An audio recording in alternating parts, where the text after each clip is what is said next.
Baik, bismillahirrahmanirrahim. Alhamdulillahirabbil alamin wassalatu wassalamu ala asyrafil anbiya'i wal mursalin wa ala alihi wa sahbihi ajma'in. Allahumma salli wa sallim ala sayyidina Muhammad wa ala ali sayyidina Muhammad liridha'illahi ta'ala. Al-Fatihah. A'udzu billahi minasy syaithanir rajim. Bismillahirrahmanirrahim. Alhamdulillahi rabbil alamin ar-rahmanir rahim maliki yaumiddin iyyaka na'budu wa iyyaka nasta'in ihdinas siratal mustaqim siratal ladzina an'amta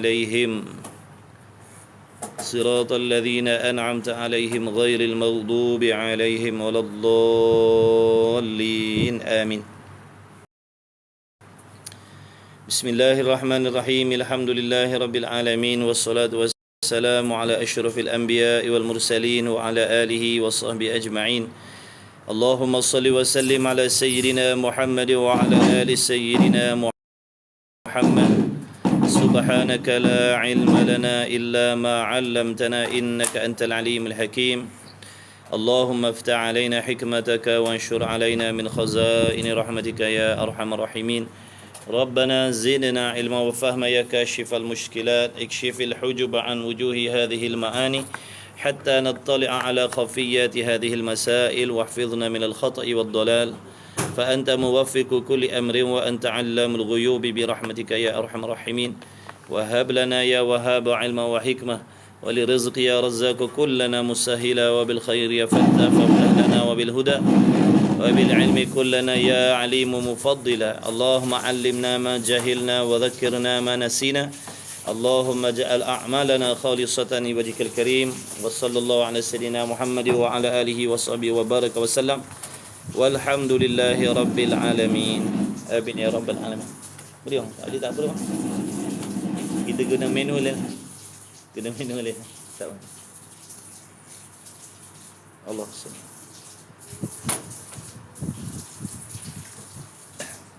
Baik, kitab Muniyatul Musalli muka surat 4 ataupun muka surat 14. Cetakan baru muka surat 14. Cetakan lama ni muka surat 4. Qala al-muallif rahimahullahu ta'ala wa nafa'ana wa iyyakum bi'ulumihi fidda wa bi'ulumi masyayikhina amin ya rabbal alamin. Maka dikehendak dengan solawat itu, yang dikehendak dengan solawat itu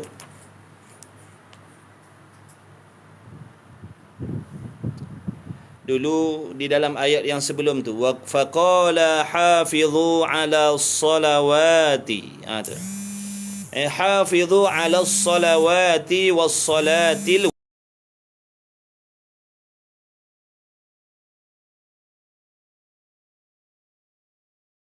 wusta wa qumu lillahi qanitin. Jadi yang dikendaki dengan solawat tu, yang dikendaki dengan solawat itu iaitu sembahyang fardu yang 5 waktu.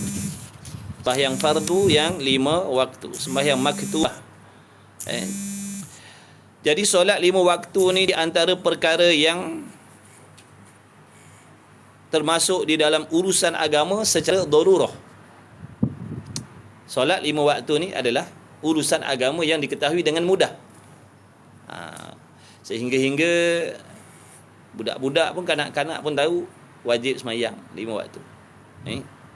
Jadi oleh yang demikian, barang siapa yang mengingkarkan hukum solat 5 waktu ni, dia mengatakan solat fardu 5 waktu ini bukan perkara yang wajib, ataupun hukum solat 5 waktu itu adalah hukum yang tidak sebenar, maka tidak syak lagi, riddahlah dia.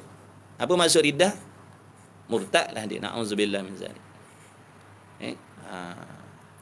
Sebab sembahyang 5 waktu ni urusan agama yang diketahui dengan mudah, semua orang tahu. Tak belajar agama pun tahu sembahyang 5 waktu. Tak masuk pondok pun orang tahu sembahyang 5 waktu tu wajib. Tiba-tiba ada di kalangan maknanya hamba-hamba Allah yang mengatakan solat fardu 5 waktu tu sebenarnya tak wajib pun, ataupun aku tak wajib solat aku tak wajib solat 5 waktu, sedangkan dia mukallaf. Cukup syarat tu, dia berakal, dia balik, sampai seluruh agama Islam pada diri dia. Dia boleh mendengar, dia boleh melihat, dia mukallaf. Tiba-tiba dia kata aku tak wajib semayang. Yang dimaksudkan tu solat 5 waktu. Kalau dia kata aku tak wajib semayang duha tu tak apalah. Aku tak wajib semayang duha tu tak apalah, semayang duha sunat. Tapi kalau dia kata aku tak wajib solat, solat mana yang tak wajib ni? Dia kata solat tu lah yang korang buat tu 5 kali sehari tu, aku tak wajib. Maka riddahlah dia. Makna murtadlah dia, wal a'yadzabillah min dzalik. Ada pun orang yang tidak mendirikan solat 5 waktu, tetapi di dalam hatinya ataupun lidahnya, zahirnya masih lagi menjunjung, mematuhi, mengiyakan, membenarkan hukum solat 5 waktu. Sebagai contoh, dia kata meskipun aku tidak solat 5 waktu, aku tahu aku berdosa. Kerana solat 5 waktu itu wajib atas setiap orang Islam yang mukallaf. Jadi aku tak solat ni kerana aku, alasan ni lah, macam-macam lah. Dia belum rajin lah, belum terbuka pintu hati lah, macam-macam, belum sampai seru lah. Maknanya dia berdosa. Dosa besar lah. Dosa besar. Adakah dia kufur? Adakah dia riddah, murtad? Tak. Dia dipanggil mukmin, orang beriman yang asi, yang melakukan maksiat. Ada pun orang yang meninggalkan solat 5 waktu serta menghalalkan perbuatan meninggalkan solat tu. Dia kata tak ada masalah pun kita tinggalkan solat ni. Maka riddahlah dia, kafirlah dia, na'udzubillah min zalik. Faham? Boleh? So dia fasik Ustaz. Dia bukan, kalau luar solat, tak buat solat mayang yang sengaja tu, dia bukan jatuh. Tu fasik lah. Fasik lah. Fasik ni banyak. Tak solat fasik, dedah aurat fasik. Banyak benda-benda yang menjadikan kita fasik tu. Makna fasik ni tergelincir daripada ketaatan. Tak tutup aurat, fasik. Tak solat 5 waktu, fasik. Tak puasa, fasik. Banyak benda. Tak menuntut ilmu fardu ain, fasik. Dia tak belajar, dia tak ada dalam hidup, dia tak ada jadual pengajian kelas fardu ain, dia tak ada. Fiqh tak ada belajar, tauhid tak ada belajar, tasawuf tak ada belajar.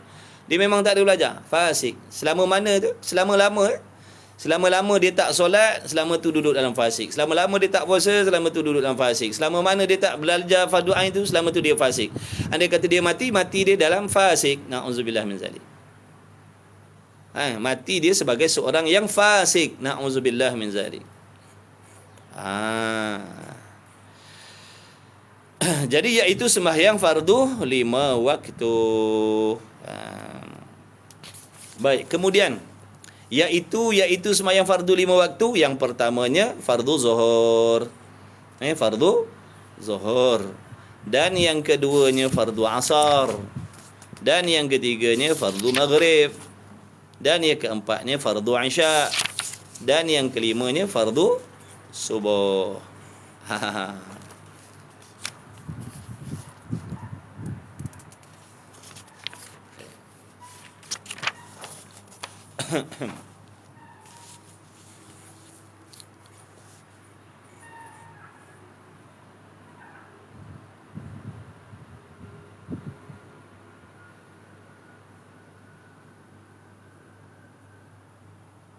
Baik. Bila masuk waktu zuhur? Permulaan waktu zuhur tu ialah, makna masuk waktu zuhur ni bila? Bermulanya dari gelincir matahari daripada tengah langit.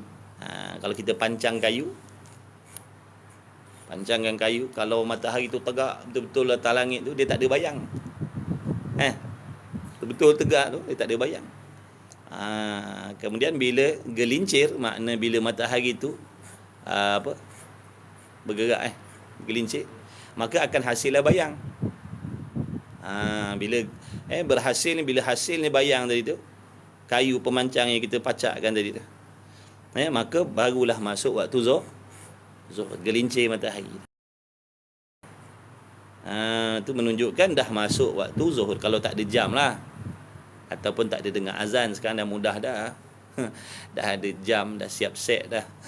Pukul berapa masuk. Ni seandainya tak ada pedoman tu, tak ada jam, tak ada, kita pun tak tahu, handphone pun tak ada. Tu di antara benda yang kita boleh jadikan ijtihad. Makna untuk memberatkan sangka kita bahawasanya waktu dah masuk. Kita pacakkan kayu, tengok dah ada bayang dah ni. Makna bayang tu pula dah hampir separuh dah daripada kayu kita ni. Panjang bayang tu dah hampir separuh dah daripada kayu kita. Itu menunjukkan waktu zuhur dah masuk. Bolehlah solat. Itu di antara syarat sah sembahyang. Wajib yakin masuk waktu ataupun zon masuk waktu. Kalau syak tak sah sembahyang. Contoh sekarang ni saya tak pasti zuhur dah masuk ke belum ni. Jam tak ada, handphone tak ada, tak dengar orang azan. Dah masuk ke belum zuhur ni Saya pun semayang je lah. Kalau kebetulan kan mujur, saya cakap Kalau anda kata kebetulan kan mujur lah, saya pun semayang.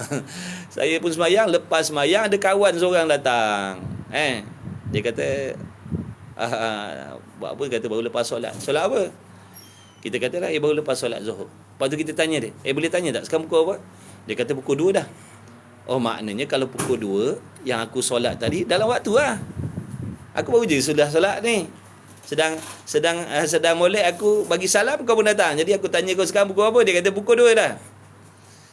Kalau macam tu aku solat dalam waktu lah tadi. Boleh jadi tadi aku solat dalam pukul 1.45 macam tu lah, ataupun 1.50. Sah tak solat dia? Tidak sah.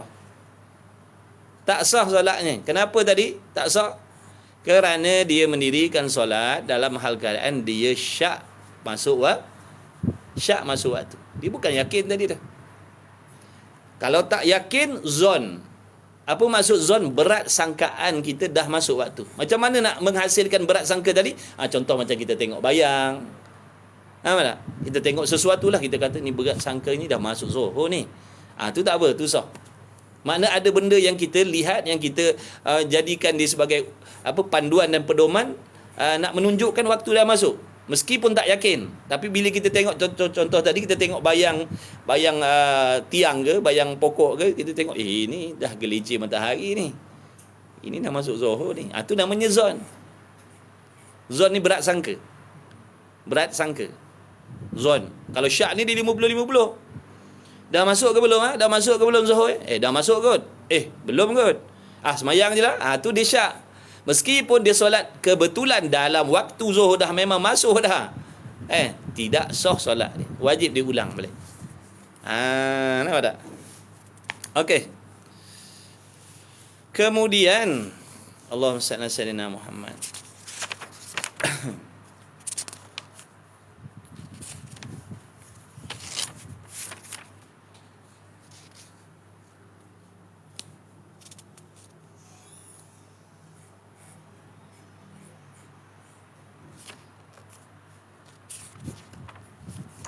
Ni baru 5 waktu kita dah tak ada nak buat.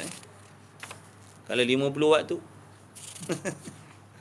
Kalau 50 waktu macam agak-agak 5 waktu ni pun kita kantoi banyak lah.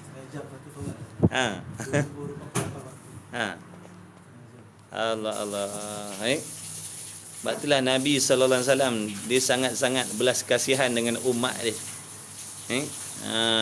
Minta pada Allah turunkan lagi. Kesian umat.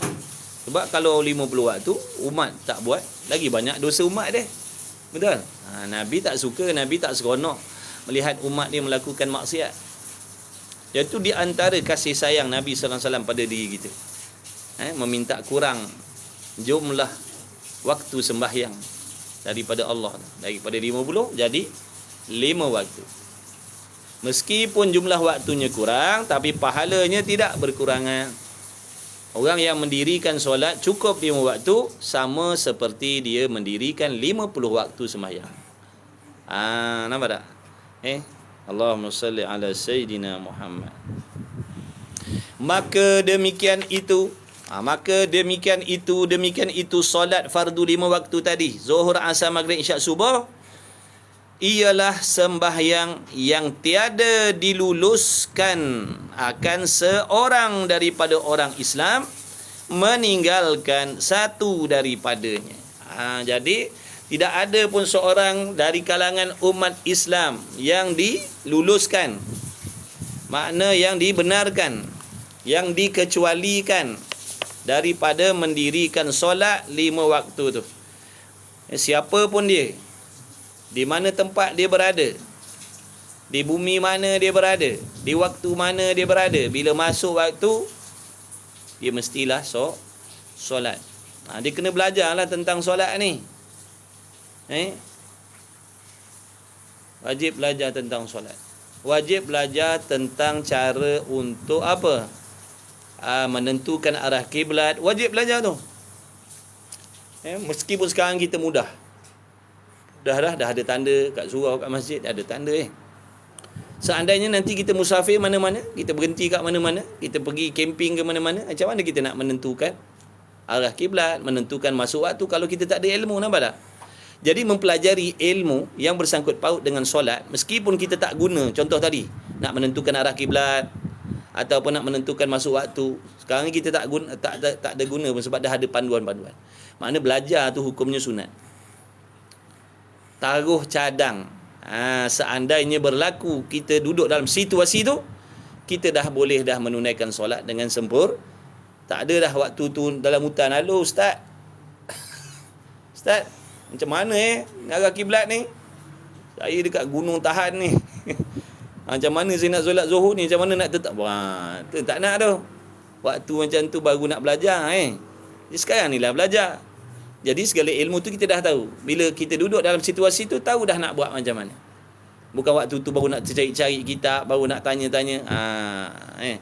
Waktu tu belajar. Tak rugi belajar ni. Mana tahu ada rezeki ke jadi angkasawan ke, mana tahu. Naik ke bulan ke, naik planet Pluto, nak kena semayang ke. Macam mana cara, macam mana nak menentukan arah kiblat kat sana. Tu semua kena ijtihad lah. Kita duduk dalam kapal dalam kapal, katalah kapal angkasa lepas kita tu. Tengok bumi, arah mana bumi. Kaabah kat mana? Kat bumi. Betul? Jadi memada dengan kita menghadapkan dada kita ke arah bumi tu lah. Tu namanya zon. Bila kita berada jauh daripada bangunan Kaabah, Kaabah tak ada depan mata kita, memada dengan zon menentukan arah kiblat, pihak kiblat. Macam kata bumi kita tengok, tu ini kita punya kapal terbang kita, kapal angkasa kita, bumi kat sebelah situ, ngadap situ.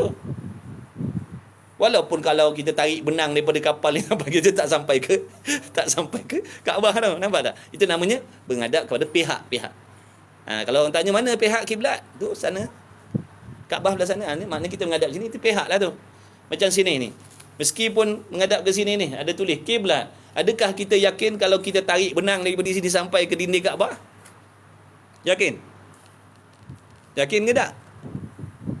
Siapa berani jamin kalau tarik benang daripada sini, ni arah kiblat ni, kita tarik benang dari sini, naik bukit, turun bukit, masuk dalam laut, masuk dalam gaung, naik balik. Sampai tak ke dinding Kaabah tu?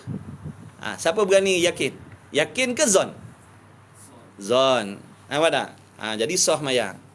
Adapun kalau Kaabah depan mata, depan muka, itu wajib yakin dada menghadap ke pihak kiblat. Kalau Kaabah jauh daripada pandangan kita, itu memada dengan zon. Apa zon? Berat sangka. Sah. Jadi kita punya apa namanya ni? Sejadah ni terherut ke kanan sikit, terherut ke kiri sikit, tak ada jadi masalah. Tak payah nak berparang, faham? Tak payah dengan sebab lari sikit nak roboh surau, buat surau baru. Tak payah. Tak membatalkan solat pun sah. Faham tu? Ini sampai nak roboh surau, tak payahlah. Surau tu boleh guna je. Lainlah, memang bertentangan daripada pihak kiblat, tu lainlah. Kaabah pihak kiblat situ, sebelah sana. Kita ngadap sini, tu tak boleh lah. Baik, maka yang demikian itu sembahyang yang tiada diluluskan. Siapa pun kita. Manager, pekerja biasa, jutawan, milioner, jelitawan, angkasawan, agung, sultan, menteri, menantu menteri, anak menteri, puteri raja, ikutlah. Tak boleh sekali-kali meninggalkan solat fardu 5 waktu. Dia mesti solat ke mana-mana pun. Mesti solat ke mana-mana pun. Tidak diluluskan. Seorang pun tak dibenarkan. Surat menyurat tidak dilayan. Sakit ke, sihat ke, selagi waras, selagi berakal, wajib mendirikan solat sekadar kuasa dia. Sebab tu kita waktu sihat ni kena belajar cara sembahyang waktu sakit macam mana. Sebab kita ni bukan sihat selalu, kadang-kadang kita sakit. Bila kita dah belajar, nanti bila jatuh sakit tahu dah nak solat macam mana. Apa yang dimaafkan, apa yang tak dimaafkan, macam mana nak kena buat. Ni waktu dah patah gerok dah, bersimen satu badan dah, baru nak pergi cari belajar kitab Munyatul Musalli. Bersimen dah datang surau, bersimen dah. Ada orang tolong bawa dia pergi surau. Buat apa ni? Bersimen-bersimen ni. Nak belajar kitab semayang, Ustaz. Ni dah accident ni, dah patah gerok dah ni. Jadi nak belajarlah cara semayang macam mana. Waktu sihat ni belajar. Waktu luah ni belajar. Waktu ada air ni belajar. Kalau tak ada air besok macam mana? Kalau air tak ada, debu pun tak ada, macam mana nak solat? Nampak tak? Belajarlah, tak rugi. Mana tahu nanti Allah turunkan bala fitnah, air pun tak ada, debu pun tak ada, payah nak cari. Solat kena solat. Macam mana nak solat dalam keadaan tak ada air? Nak solat dalam keadaan tak ada debu, nak tayamum? Sedangkan kita duduk dalam hadas besar pula waktu tu. Solat mesti. Macam mana nak buat? Ni lah kena belajar sekarang ni. Maka kalau kita duduk dalam kenderaan, sangkut dalam traffic jam, macam mana nak solat? Waktu maghrib pendek pula tu. Kita keluar pejabat tadi pukul berapa? Pukul 5. Jalan-jalan sekat jam pula dah. Sampai maghrib dah. Maghrib pun terlepas dah, ataupun belum sembahyang asar lagi.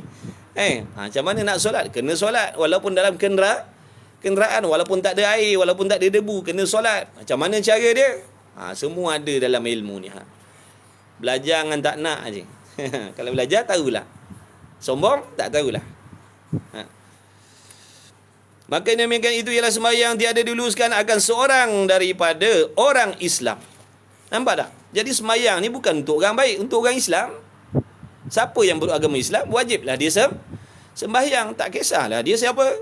Dia kaki judi ke, dia kaki arak ke, dia penzina ke, dia pendedah aurat ke. Waktu solat dia kena solat. Tapi solat yang betul lah. Solat yang didirikan dengan sebenar-benar, melengkapi syarat-syarat dan rukun-rukunnya yang zahir dan yang batin.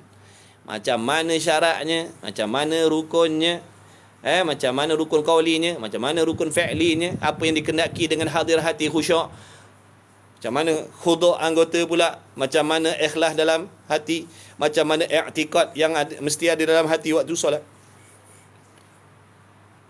Kena belajar. Daripada solat yang sempurna tu nantilah yang akan mengubah diri seseorang tadi daripada seorang ahli maksiat, dia akan beransur-ansur meninggalkan maksiat. Hasil, faedah, manfaat daripada solat yang didirikan dengan sempurna. Kita kena faham, dirikan solat dengan sempurna, bukan asalkan solat. Bukan asalkan solat. Kita tak peduli khusyuknya bagaimana, khudu'nya macam mana, rukun qauli, rukun fi'linya kita tak peduli. Hati kita macam mana mesti dalam solat tu, macam mana hati kita menghadap Allah ke ataupun tidak ke. Itulah solat yang Allah janjikan akan mencegah diri seseorang tu daripada perbuatan keji dan mungkar. Solat yang tu lah. Solat yang tu tadi. Cukup syarat rukunnya, zahir batinnya, sempurna khusyuknya, sempurna khudu'nya. Itulah solat yang Allah janji, inna salata tanha 'anil fahsya'i wal munkar. Itulah dia sembahyang yang akan mencegah diri kita daripada perbuatan keji dan mungkar, zahir dan batin, maksiat zahir dan batin. Kalau betul solat kita tu betul sempurna, kita akan meninggalkan. Dengan sendiri Allah akan memberi pertolongan kepada kita. Allah akan memberikan pertolongan kepada hamba-hambanya yang solatnya sempurna. Allah akan memberi pertolongan kepada, mudah untuk dia meninggalkan segala perkara yang keji, yakni maksiat anggota. Kalau dulu mata suka tengok benda haram, tak suka dah. Dia jadi jijik dah, dia jadi tak mau dah. Kalau dulu suka dengar cerita hal orang. Pantang orang mengumpat, mesti kita nak tarik kursi kita rapat kan. Suka bersangka-sangka jahat. Tapi faedah daripada solat semula tadi, dia dah mula tak suka dah benda tu. Dia dah mula rasa bersalah dah buat benda-benda macam tu. Dia dah rasa tak seronok dah nak buat macam tu. Dia dah rasa tak senang nak buat benda-benda macam tu. Nanti lama kelamaan dia akan tinggalkan. Waktu solat ni nombor satu kena jaga betul-betul. Yang dedah aurat dia akan tutup aurat insya-Allah. Kan ada orang pesen waktu solat tutup aurat, lepas solat dedah aurat betul. Tiap kali macam tu tak berubah pun. Padahal mendedahkan aurat tu masuk dalam perkara yang mungkar, keji. Tapi kenapa dia tak tutup aurat sedangkan dia solat tadi? Mesti ada masalah pada sembah. Mesti ada masalah pada sembahyang dia. Waktu kena semak balik, cek balik tu. Barangkali mandi wajib kita tak sah. Dah 40 tahun duduk dalam hadas besar. 40 tahun duduk dalam hadas besar, bayangkan. Anak 5 orang. Cucu 13 orang. Mandi wajib tak sah-sah. Tak pernah nak mendengar, tak nak pergi mendengar, tak nak pergi belajar, sombong. Berasa pandai, berasa tahu dah. Akibat dia apa? Itulah akibat dia. Tak sah ibadat. Walaupun buat tapi tak sah. Orang solat dapat pahala, kita solat jadi maksiat pula. Solat bila kita buat tak sah, tak ulang balik dengan solat yang sah, dia jadi maksiat. Faham tak? Hari ni saya solat, Zuhur sekarang saya solat, tiba-tiba solat Zuhur saya tak sah. Kerana sebab-sebab tertentu. Saya tak ulang dengan solat yang sah. Saya tinggalkan macam tu je.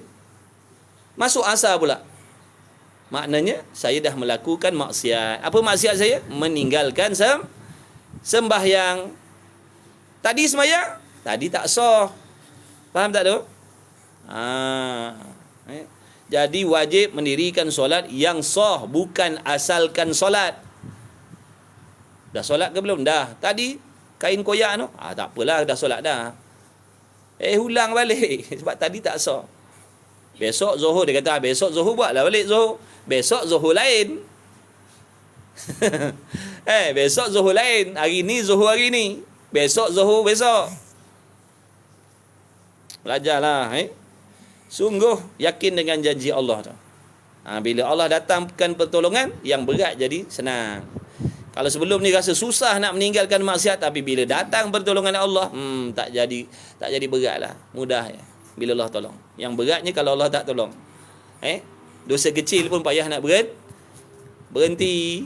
Dosa kecil pun payah nak berhenti kalau Allah tak tolong. Tapi kalau datang pertolongan Allah, sebesar-besar dosa pun dia boleh tinggalkan. Waktu solat, pastikan solat kita tu dengan ilmu dan kefahaman. Jangan main tiru-tiru orang ikut, tengok orang berdiri, kita berdiri, tengok orang rukuk, kita rukuk, tengok orang sujud, kita sujud. Tapi kita tak tahu cerita. Photo state perbuatan orang je, copy paste je. Tengok orang macam tu, kita buat macam tu. Padahal kita tak tahu ni syarat ke, ni rukun ke, ni wajib ke, ni sunat ke, tak tahu. Daripada orang Islam meninggalkan satu daripadanya, tak boleh. Pada satu kelakuan daripada segala kelakuan, apa jua kelakuan maksudnya? Apa jua kelakuan mesti solat. Selama ada ia orang Islam tadi berakal. Selama dia berakal, waras lah. Berakal ni waras lah. Meskipun tubuh badan dia tak boleh nak bergerak dah, terlantar dah, tapi dia waras. Tahu waras? Dia boleh beza lah. Waras tu makna dia boleh beza. Kalau ulu kat dia biskut, dia buka mulut. Kalau ulu dia taik kambing, dia tutup mulut. Dia tahu, dia boleh beza. Yang tu najis, yang tu suci. Meskipun sampai tahap tu, wajib mendirikan sembahyang. Macam mana nak sembahyang waktu macam tu? Belajar. Ni kalau dah sihat-sihat, segar bugar, boleh melompat, boleh berlari, tak sembahyang, waktu dah terbaring nak sembahyang, pada adatnya mustahil lah. Waktu waktu sihat ni boleh berlari, boleh melompat, boleh main bola, boleh main badminton, boleh maraton, boleh pergi gym, boleh gimnastik, boleh pocok-pocok, boleh zumba, zombie. Pun tak solat dah. Takkan waktu dah terlantar ngak macam tu nak solat. Pada adatnya lagilah payah. Waktu sihat pun payah dah. Waktu orang tu kalau waktu dia sakit dia boleh solat juga, maknanya imannya sangat-sangat hebat. Imannya sangat-sangat hebat. Waktu terlantar macam tu pun dia tak meninggalkan solat, maknanya iman dia sangat-sangat hebat dah. Jadi kita belajar waktu sihat ni, belajar cara solat waktu sakit, cara solat waktu tak ada air, cara solat waktu ketakutan. Semua ada dalam kitab fiqh tu, ulama buat dah, kita mengaji je lah. Belajar je mengaji. Tetapkan jadual. Hari Isnin malam Selasa ada kuliah fiqh. Bab solat. Aku mesti hadir. Aku akan pastikan setiap baris aku akan dengar, aku akan amat-amati, aku nak fahamkan. Supaya nanti kalau aku sakit, aku tahu dah nak buat macam mana. Okey? Tak rugi sahabat. Orang yang sedang belajar ni, kalau ada salah silap dalam ibadat ni, insya-Allah Allah maafkan. Itu kelebihan orang belajar. Itu kelebihan penuntut ilmu. Dia sedang belajar, Allah tahu yang dia sedang belajar. Allah tahu maknanya ilmu tu bukan boleh diperolehi dengan waktu yang singkat, tak? Makan masa. Betul? Sebab yang memberi faham tu Allah.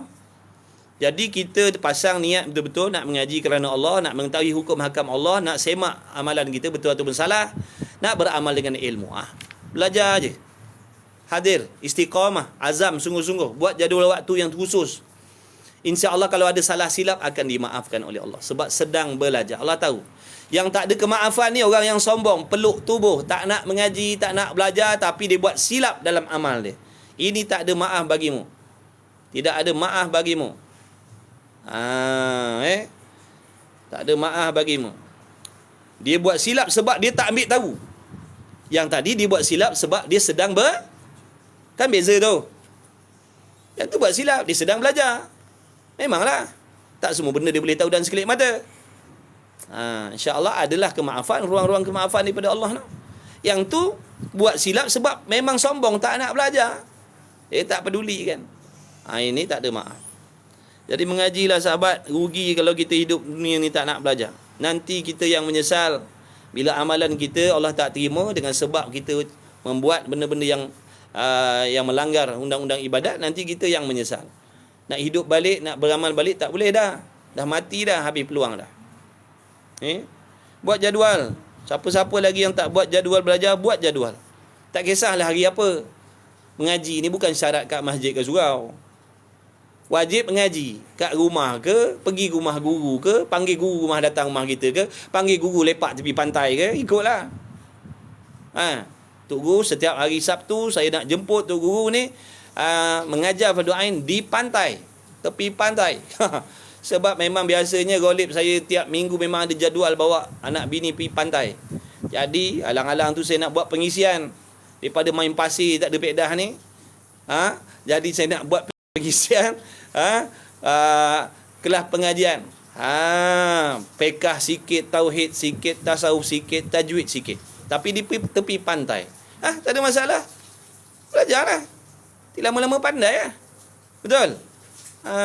Bukan syarat datang masjid, datang surau. Bukan syarat mengaji lepas maghrib. Ikut waktu kita lah. Kena tetapkan waktu. Jangan tunggu masa lapang. Masa lapang ni memang lapang lah jawabnya. Memang tak akan ada. Sebab tu masjid surau lapang je kita tengok. Tak ada orang datang belajar. Perasan tak? Surau masjid kan lapang je. Sebab yang nak datang mengaji tu tunggu masa lapang. Lapang aja. Tok Bilal seorang, imam seorang, imam tugas. Yang lain tak ada. Janganlah macam tu. Baik, sama ada selagi ia berakal, selagi waras kena solat. Tak kisahlah dia menangkup ke, dia melentang ke, dia mengiring ke, dia menonggeng ke. Dia kena solat dengan cara dia tu.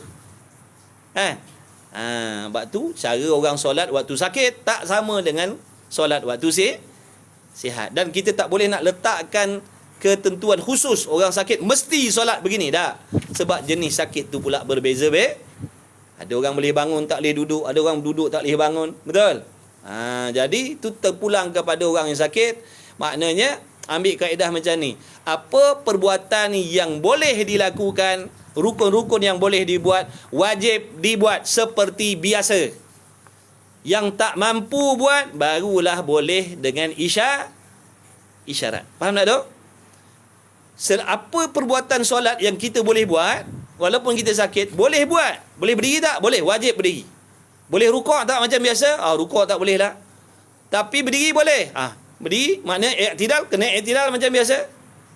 Faham tak tu? Yang dia tak boleh buat rukuk. Lepas tu tanya, sujud boleh tak? Sujud boleh. Wajib sujud macam biasa. Duduk antara dua sujud boleh. Wajib duduk antara dua sujud macam biasa. Yang tak boleh apa? Yang tak boleh tu barulah dengan isyarat. Faham tak? Bukan mentang-mentang tak boleh berdiri semua isyarat. Banyak cantik muka kita. Dia tak boleh berdiri je. Rukuk boleh. Duduk tahiyat boleh. Sujud boleh. Semua isyarat di atas kursi. Wah. Kita tengok sekarang ni orang bawa kursi kat masjid ramai. Dulu jarang tengok orang bawa kursi di masjid ni. Sekarang berlenggang-lenggang bawa kursi macam-macam jenama. Sikit hari di sofa dia letakkan. Tiru. Dia tengok orang tu atas kursi. Aku rasa aku pun boleh lah. Dia main rasa-rasa. Jangan main rasa-rasa. Dia solat atas kursi memang kena pada tempat dia. Memang diri dia diharuskan. Kita tak sampai tahap macam tu. Kena solat macam biasa. Jadi jangan main tiru-tiru. Nanti orang lain semayang atas kursi sah, kita semayang tak sah pula dah. Belajarlah. Jangan bermudah-mudah. Jangan bermudah-mudah dengan solat.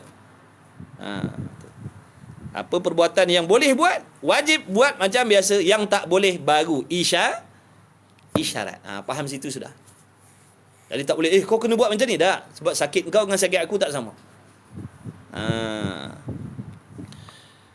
Dan jikalau sampailah lemah barang yang sampai, makna sehabis-habis lemah sekalipun kena semayang juga. Dan sebagainya. Dan sakitnya kepada hingga sampainya sakit sekalipun. Sakit macam mana pun kena solat, tak boleh tinggal. Tiada diuzurkan meninggalkan dia solat fardu 5 waktu. Tak boleh seorang pun. Dia raja, dia sakit, dia kena solat macam mana? Macam biasa. Dia pergi negara luar, dia pergi melancong, kena solat. Dia kena belajar macam mana cara untuk mengetahui masuknya waktu solat di luar negara. Dia kena belajar benda tu. Apa saja kalau fiqh ni, kalau orang tanya, ilmu fiqh ni luas. Kita nak belajar setara mana fiqh ni? Jawabnya, apa sahaja perbuatan yang wajib kita buat, amal yang kita nak buat, wajib kita belajar benda tu.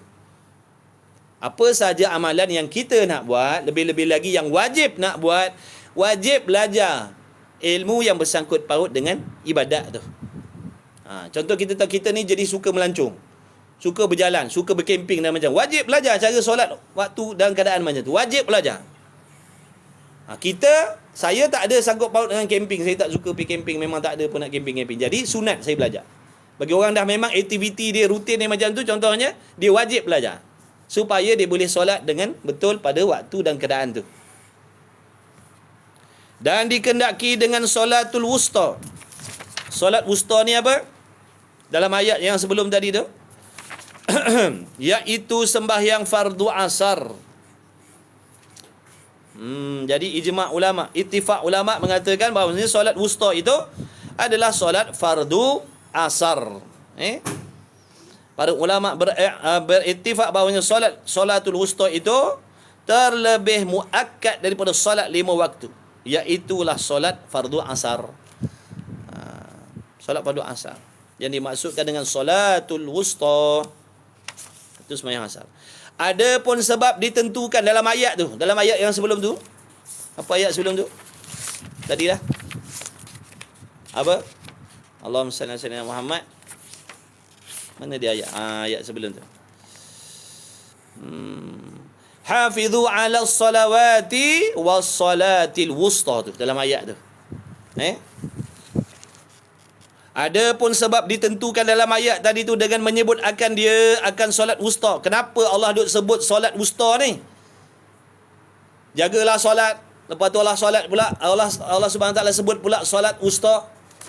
Kemudian ulama membincangkan apa yang dimaksudkan dengan solat wusta. Nampak tak? Ini dia peranan ulama, nampak tak? Ini nak pakai Quran hadis ulama tak nak pakai? Mana kita nak tahu tu?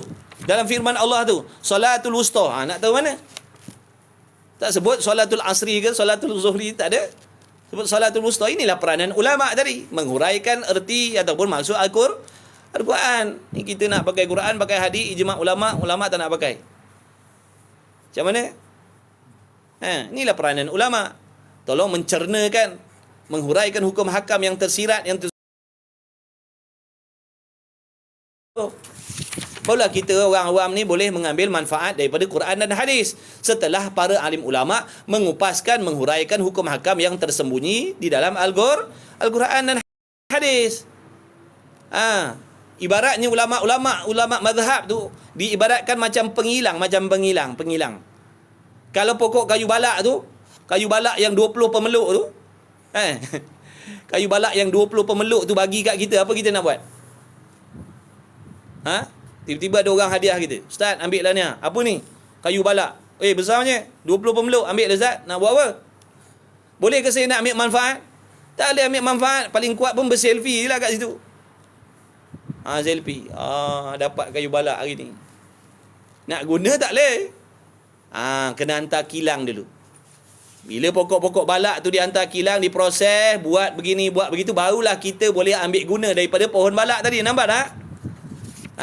Begitulah Quran hadis ni. Kalau tak ada alim ulama yang mengeluarkan, mengupaskan hukum hakam yang ada tersirat dalam tu, kita tak boleh ambil guna manfaat daripada Quran. Kita baca pun tak tahu, erti pun tak faham, maksud jauh sekali. Macam mana kita nak kata nak beramal dengan Quran, nak beramal dengan hadis, kalau tak ada ulama yang tolong menghuraikan? Nampak tak? Sebab tu di sisi kita Ahli Sunnah wal Jamaah, tempat ambilan hukum hakam ada 4. Yang pertama Quran, yang kedua hadis, yang ketiga ijma' ulama, dan yang keempatnya qiyas. Bukan Quran dan hadis sahaja. Faham? Adapun sebab ditentukan dengan menyebut akan solat wusta tadi kerana kelebihannya dan mulianya solat wusta, yakni solat asar tadi atas yang lainnya. Sebab diturunkan mana tadi? Kemudian, dan adalah sebab diturunkan ayat ini, ayat yang sebelum tadi tu, di antara sebab kenapa Allah Ta'ala menurunkan ayat tersebut, kerana memudahkan sembahyang tatkala takut bahawasanya adalah orang Islam serta Rasulullah sallallahu alaihi wasallam. Ni cerita asbab Allah Ta'ala turunkan ayat tadi tu. Allah Ta'ala nak mengajarkan kepada Nabi sallallahu alaihi wasallam dan secara tak langsung kepada sahabat, bagaimanakah cara untuk mendirikan solat dalam keadaan ketakutan. Jadi pada waktu tu, ini cerita dia, cerita ringkas dia, bahawasanya sebab kalau dalam keadaan perang nak solat macam biasa, payahlah. Banyaklah peluang musuh nak menyerang kita. Imam rukuk, semua kena rukuk. Imam i'tidal tak boleh, imam tak boleh terdahulu daripada kita lebih daripada 2 rukun. Kan ada syarat-syarat nak kedua. Kalau tertinggal daripada imam 2 rukun dengan sengaja, apa jadi? Kalau tertinggal dengan imam 1 rukun, apa jadi? Semua tu ada. Ataupun kita mendahului imam ke, imam belum rukuk, kita dah rukuk dulu. Imam berdiri, kita dah sujud. Macam mana cerita? Semua ada. Jadi payahlah kalau dalam keadaan ketakutan, dalam keadaan peperangan ni nak solat seperti mana biasa. Maka Allah turunkan ayat ni kerana nak memudahkan cara sembah. Perang pun kena sembahyang juga. Ni kata tadi, apa juga keadaan perang tak perang, waktu solat kena solat kerana memudahkan sembahyang tatkala takut bahawasanya adalah orang Islam serta Rasulullah sallallahu alaihi wasallam pada setengah daripada peperangan. Sembahyang oleh Rasulullah sallallahu alaihi wasallam pada waktu tu sembahyang fardu zuhur atas jalan adatnya. Pada waktu zuhur, waktu peperangan tu, bila waktu zuhur, Nabi solat seperti mana biasa. Berdiri, rukuk, i'tidal. Imam rukuk kena, yang lain kena rukuk. Itu yang dimaksudkan dengan jalan adatnya. Dan adalah musyrikun. Apa maksud musyrikun? Orang kafir musyrik. Apa maksud orang kafir musyrik? Orang kafir yang percaya adanya Allah. Dia percaya adanya Allah dan dalam masa yang sama dia mempercayai yang selain Allah, tu panggil musyrik. Kalau sebut tentang Allah dia tahu, tapi dalam masa yang sama dia sembah berhala. Dia percaya ada benda lain berkuasa macam Allah, mengetahui macam Allah, boleh memberi macam Allah. Itu namanya kafir musyrik.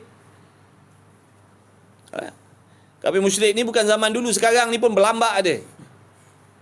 Sungguh Allah pun dia percaya, makhluk pun dia percaya juga. Dia percaya makhluk boleh memberi sesuatu. Setan boleh mendatangkan mudarat. Jin boleh memberi mudarat. Ni musyrik lah ni, menyengutukan Allah. Na'udzubillah min zalik. Kafir musyrik. Dan adalah musyrikun hampir dengan mereka itu.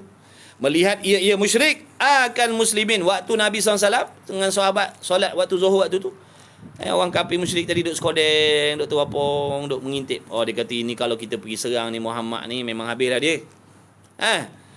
Maka tak kala selesai mereka itu daripada sembahyang, kata setengah daripada musyrikin, jikalau kamu kerempak atas mereka itu.